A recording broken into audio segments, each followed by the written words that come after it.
ओतप्रवर्धयामतिम् ओतप्रवर्धयामतिम् ॐ यदङ्गदाशुषे त्वमग्ने भद्रं करिष्यसि तवेत्तत्सत्यमङ्गिरः तवेत्तत्सत्यमङ्गिरः यस्य कारुण्यलेशेन मूको वागीशायते आनन्दरूपमेवैकं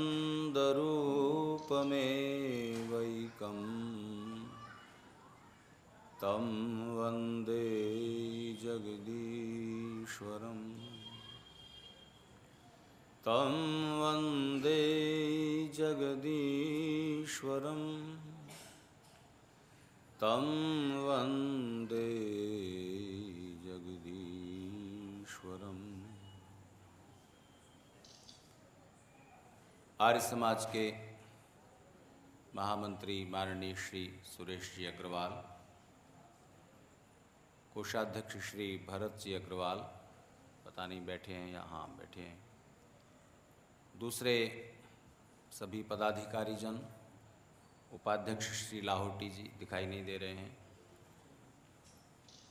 और आर्य समाज के सभी कर्मठ कार्यकर्ता वृंद,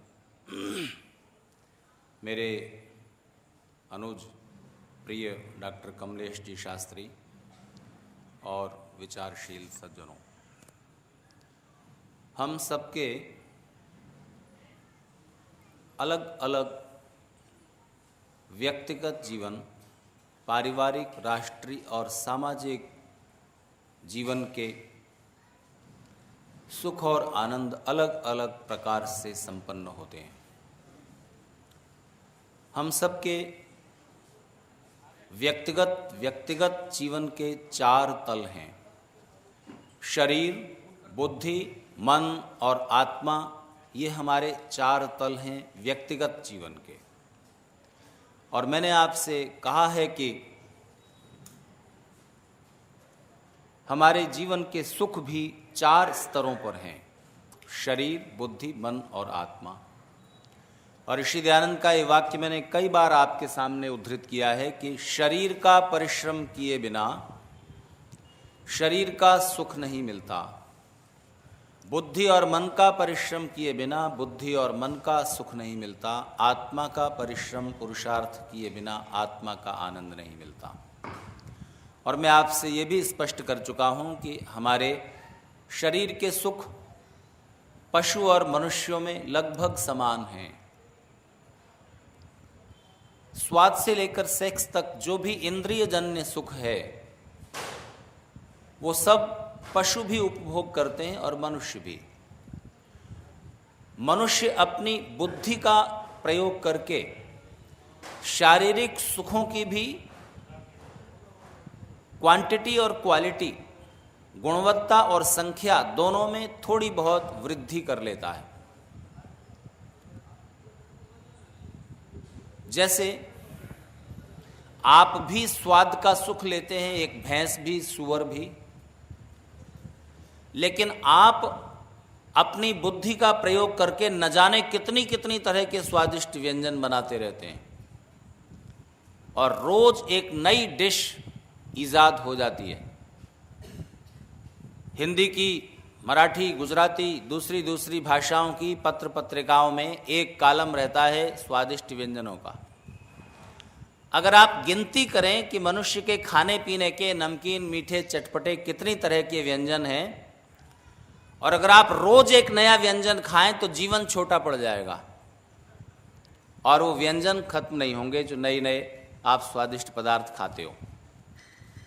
सूंघने की शक्ति आपके पास है पर कुत्ते के पास आपसे ज्यादा है। कहीं बम रखा हुआ है तो आप नहीं पता लगा सकते सूंघ के, कुत्ता पता लगा लेगा। वहां पर चीनी का दाना पड़ा हो चावल का और चींटी वहां से आ जाएगी उसकी खुशबू लेकर के। उनके पास सूंघने की कैपेसिटी ज़्यादा है, पर परफ्यूम कौन लगाता है? तरह तरह के सेंट और परफ्यूम, खुशबू कौन तैयार करता है और इस्तेमाल करता है? अकेले पेरिस में 12,000 तरह के खुशबू वाले परफ्यूम तैयार होते हैं। और एक तो इतना कीमती सुगंध है शनल जिसका नाम है, उसे शायद यहाँ बैठे लोगों में से कोई 1-2 महानुभाव ही खरीद पाएंगे। हम जैसे लोग तो उसको खरीदने की सोच नहीं सकते, और खरीद लें तो अलमारी में रखे रहेंगे संभाल करके। बहुत मूल्यवान है, पता नहीं कैसी उसकी खुशबू होती होगी, मैंने तो उसके बारे में पढ़ा है। कितनी तरह के सुगंध हम तैयार करते हैं और उनका सुख उठाते हैं। कान पशुओं के पास भी हैं, मनुष्यों के पास भी हैं, लेकिन संगीत का सुख तो मनुष्य का ही सौभाग्य है। पर ये सीधे सीधे इंद्रियों के सुख नहीं है, ध्यान देना। कान के सुख के बारे में मैंने सुबह बताया था कि कान का सुख भैंस भी उतनी ही मात्रा में ले पाती है क्या? कान तो उसके पास भी है, क्योंकि उसके साथ मानसिक विकास भी चाहिए कला का आनंद लेने के लिए। एक सुंदर चित्र पिकासो का, लियोनार्डो दा विंची का, राजा रविवर्मा का लगा दीजिए यहां। सब लोग उस चित्र का रस अनुभव नहीं कर पाएंगे, वो कला है, थोड़ी समझ की मांग करती है। तो जहां कहीं भी आपको शारीरिक स्तर के सुख भी बढ़े हुए दिखें, वहां समझ लेना कि वो सिर्फ शरीर के नहीं है, उसके पीछे बुद्धि और मन का योगदान है। तो हमारे जीवन के 4 स्तर हुए, कौन कौन से दोहरा दीजिए? शरीर, बुद्धि, मन और आत्मा। इसमें शरीर के सुखों के लिए आपको शारीरिक पुरुषार्थ करना होता है।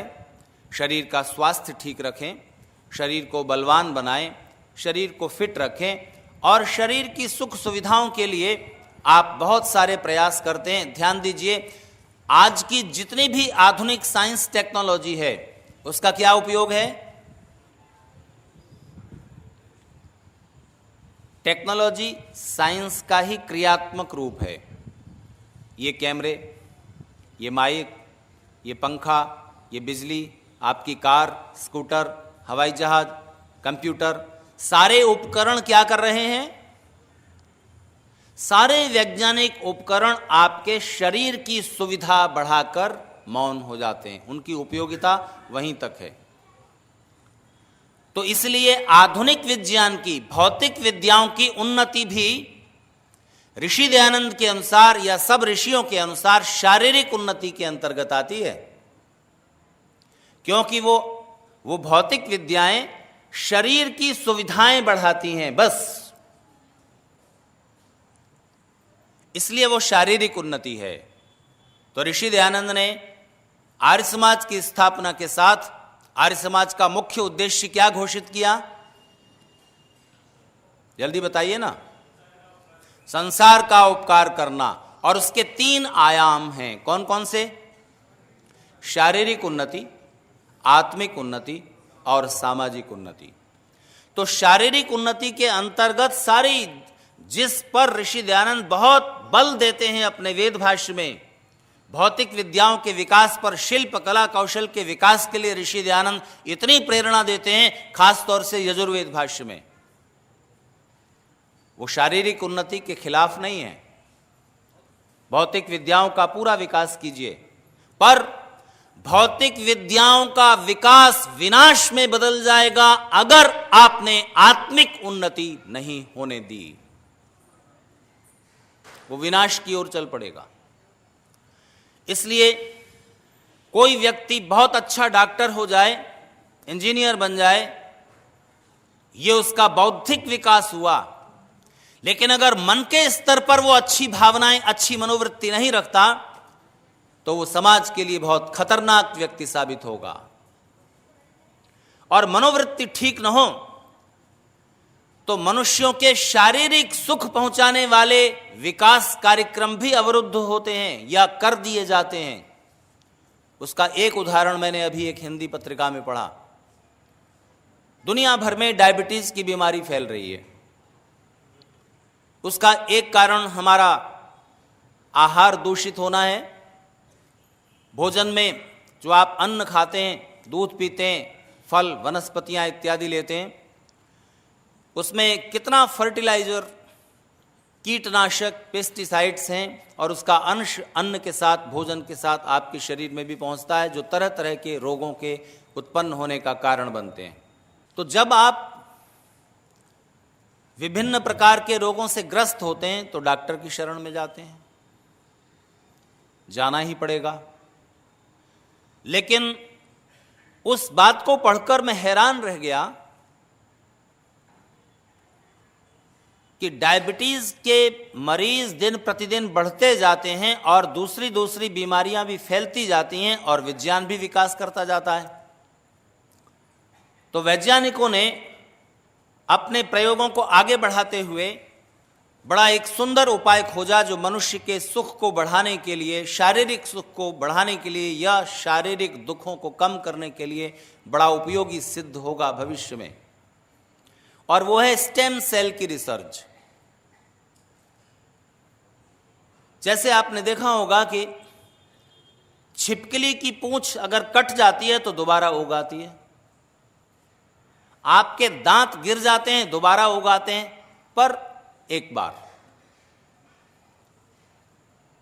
तो वैज्ञानिकों ने सोचा कि अगर हमारा हाथ कट जाता है तो पहले तो ये प्रयास होते थे और उसमें कुछ अंशों में सफलता भी मिली कि अगर हाथ कट गया है और साबुत है तो उसको वैसे ही शिराओं के साथ जहां जहां से वो कटा था फिर से जोड़कर एक गंभीर सूक्ष्म सर्जरी करके उसको जोड़ने के प्रयास थे। लेकिन वो हर बार नहीं हो सकता, क्योंकि किसी भी एक्सीडेंट में हड्डियां और सारी स्थितियां ऐसी चूर चूर हो जाती हैं कि उसको दोबारा से जोड़ना और वो सर्जरी का काम लगभग असंभव जैसा है। तो जैसे छिपकली की पूंछ कटे फिर उगाती है, काट दो फिर उगाती है, इसी तरह से कितना अच्छा होगा कि हमारा ही हाथ उगाए। तो अंदर से तो नहीं उग सकता, स्टेम सेल लीजिए, आपका स्टेम सेल निकालेंगे और उसी से आपका हाथ बाहर डेवलप हो जाएगा और बाद में आपके साथ शरीर के साथ फिट कर दिया जाएगा।